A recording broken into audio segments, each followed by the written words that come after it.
ये बात है 1938 की। एक छोटा सा गांव जहां पढ़ने के लिए स्कूल तक नहीं था और एक लड़का जो अपने गांव में कभी बिजली का तार या फिर रेडियो रिपेयर कर रहा था और अच्छी पढ़ाई और जॉब के लिए अमेरिका चला गया। फिर अमेरिका में पढ़ाई कंप्लीट की और अपना गांव लौटने के बाद फिर मन में ऐसा क्या आइडिया आया जिससे बैटरी कंपनी खड़ा कर दिया। और फिर एक टाइम ऐसा आया कि पूरे फैक्ट्री जलकर खाक हो गया, फिर भी ये लड़का हार नहीं मानी। ये स्टोरी है हमारा राजा कंपनी के फाउंडर रामचंद्र नायडू गुल्लक की। लेकिन सवाल ये आता है कि एक रेडियो रिपेयर करने वाला लड़का कैसे 18,700 करोड़ रुपए का एम्पायर खड़ा कर दिया। तो अगर आप जानना चाहते हैं हमारा राजा कंपनी का शुरुआत कब हुआ था और किसने किया था और हमारा राजा कंपनी का क्या मार्केट स्ट्रेटेजी है, कैसे सक्सेस हुआ, तो पूरा डिटेल्स में बताऊंगा। तो इस वीडियो को एंड तक जरूर देखिएगा, वीडियो में बहुत ही मजा आने वाला है। तो इस वीडियो को एक लाइक और चैनल को सब्सक्राइब कर लीजिए और दोस्तों के साथ शेयर जरूर कर दीजिए।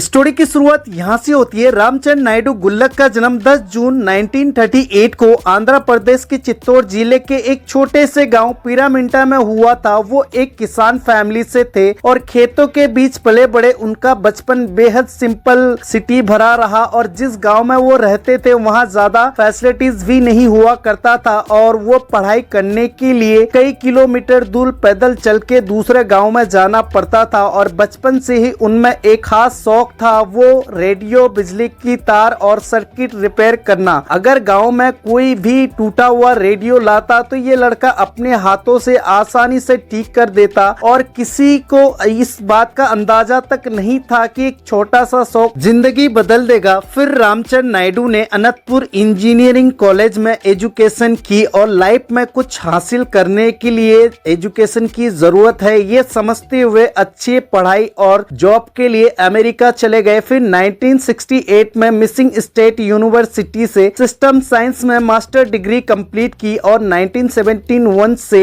1985 तक यूनाइटेड स्टेट अमेरिका में यूएसए स्टील कॉरपोरेशन और इंजीनियरिंग फॉर्म सब्जेक्ट एंड लूडी के लिए काम करने लगे। फिर रामचंद्र नायडू के आंखों में बस एक ही सपना था, अमेरिका में अच्छी पढ़ाई करना और अपने गांव के लिए किसी चमत्कार जैसा था। और अपने गांव से वहां पहुंचने वाले पहले व्यक्ति थे वो, और अमेरिका में पढ़ाई कर पाए और अच्छी सैलरी वाली जॉब कर सके और आराम से रह पाए। लेकिन उनके दिल में उससे बार बार यही पूछ रहा था, क्या तुम अपने गांव वापस जाकर अपनी मिट्टी के लिए कुछ नहीं कर सकते? यही वो सवाल था, उन्हें अपने इंडिया वापस ले आया। और 1985 में अपने ड्रीम को रियलाइज करते हुए रामचंद्र ने अमेरिका की जॉब और आरामदायक जिंदगी छोड़कर अपने गांव लौट आया। और उस वक्त किसी को उन पर यकीन नहीं था, कि किसी ने सोचा भी नहीं था कि एक गांव का लड़का इतना बड़ा बिजनेस चला सकता है। लेकिन उन्हें खुद पर भरोसा था और भी स्ट्रोंग हो गया कि अगर आप कड़ी मेहनत करें और आगे बढ़े तो कुछ भी मुमकिन है, और उन्होंने मुमकिन कर दिखाया। फिर रामचंद्र नायडू ने इंडियन बैटरी मार्केट में ट्रेडिशनल बैटरी की एक अपॉर्चुनिटी दिखी जिसका यूज हर कोई कर रहा था। उन्हें एक ऑप्शन की जरूरत महसूस हुई। उस समय इंडियन ऑटोमोटिव बैटरी मार्केट में पूरी तरीके से इंपोर्ट पर डिपेंड था और क्वालिटी लंबे समय तक चलने वाली बैटरी की क्लियर कमी था। इसीलिए उन्होंने 1985 में चित्तौड़ जिले के केकरवाड़ी गांव में एक छोटी सी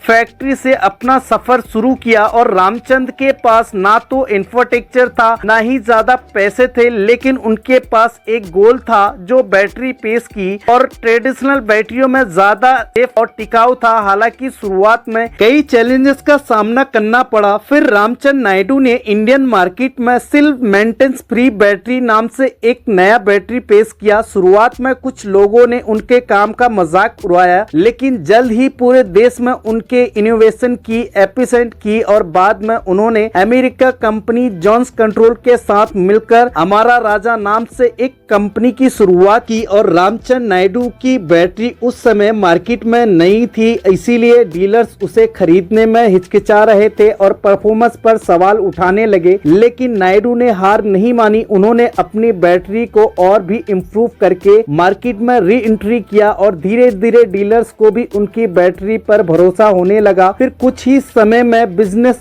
अच्छा चलने लगा और कंपनी प्रॉफिट भी बनाया और फिर टॉप बिजनेसमैन बन गया और उनका टाटा, महिंद्रा, होंडाई जैसे कई कंपनी उनके कस्टमर भी बन गए। फिर और 2000 में उन्होंने अमेरिकन कंपनी जोन्स कंट्रोल के साथ मिलकर इमरान नाम से एक नई बैटरी लॉन्च किया जो बिना पानी डाले लंबे समय तक चलने वाले था और लीक फ्री था और ये पुराने एसिड से भरा बैटरी से कई बेहतर था। इसके बाद 2008 में उन्होंने टाटा मोटर्स, होंडाई जैसे कंपनियों से एक्सक्लूसिव डील मिला और आज ये कंपनी 50 से ज्यादा कंट्रीज में कस्टमर को अपनी बैटरी सप्लाई करता है। फिर यही सब कुछ अच्छा चल रहा था, कंपनी सक्सेस भी मिला। फिर यहाँ से कहानी में एक नया मोड़ आया जो सब कुछ बदल डाला। फिर 2010 में तिरुपति में अमारा राजा का सबसे बड़े प्लांट में आग लग गया जिससे 20,000 करोड़ रुपए का स्टॉक जलकर खाक हो गया। फिर रामचंद्र नायडू कई रात जागते हुए गुजरे लेकिन उन्होंने हार नहीं मानी। उन्होंने प्रॉफिट को फिर से इन्वेस्टमेंट की और 18 महीने के अंदर ही एक नया प्लान खड़ा कर दिया जिससे रिजल्ट आने लगा और 2012 तक अमारा राजा की बैटरी गाड़ियों से लेकर टेलीकॉम टावर्स तक यूज होने लगा और कंपनी की इनकम 2000 करोड़ रुपए तक पहुंच गया और कंपनी की vertical integration, strong deal network और B2B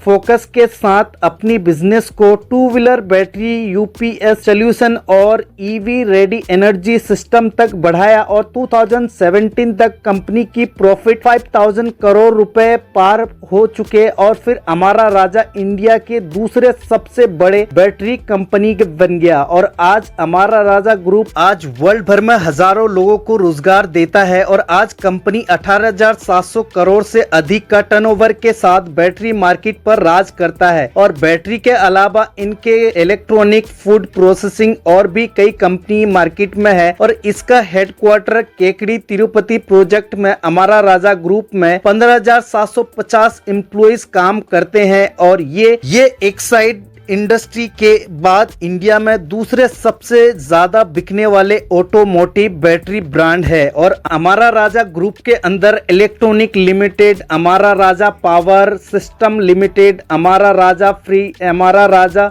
मंगल industry limited, Amara Raja media entertainment private limited, Amara Raja battery limited जैसी company Amara Raja group of the company के अंदर आती है और अमारा राजा बैटरी 60 से ज़्यादा कंट्री में उपलब्ध है और जबकि इनकी इंडस्ट्री बैटरी में 30 से ज़्यादा कंट्री में मौजूद है और Amara Raja Energy and Mobility Limited world भर में 60 से ज़्यादा देश में अपनी ऑटोमोटिव बैटरी का एक्सपोर्ट करता है और उनकी इंडस्ट्री बैटरी मध्य दक्षिण पूर्व एशिया, अफ्रीका और ऑस्ट्रेलिया जैसे मार्केट में 30 से ज़्यादा कंट्रीज़ में कस्टमर तक पहुंचाती है। तो आई होप कि आपको समझ में आ गया होगा अमारा राजा कंपनी का शुरुआत कब हुआ था और किसने किया था और अमारा राजा कंपनी को कैसे सक्सेस किया, क्या इसका मार्केट स्ट्रेटेजी है और कमेंट सेक्शन में कमेंट करके ज़रूर बताएं आप कौन सा कंपनी का बैटरी यूज़ करते हैं।